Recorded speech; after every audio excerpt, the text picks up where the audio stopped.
How to change age on TikTok. Hello guys and welcome back to the channel. In today's video, I'm going to guide you that how you can change your age on TikTok. So to begin the video, you need to go and open your TikTok application on your device. Once you open the application, the next thing you need to do is to tap on the profile. Once you tap on the profile, it will bring you to this page, and from the top right corner, you need to tap on the three lines. The menu will pop up at the bottom and you need to choose settings and privacy. So once you tap on settings and privacy, from here, you need to choose account. Once you tap on account, you need to choose account information. So once you tap on account information, you will find date of birth here. So you need to tap on date of birth.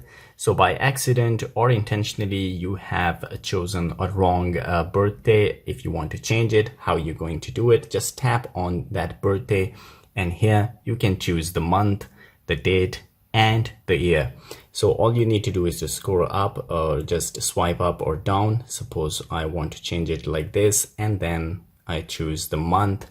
Now all you need to do is to tap on the save option and your age will be changed on TikTok. So guys, this is how you can change your age on TikTok. If you like the video, don't forget to subscribe. I will see you in the next video. Till then, take care.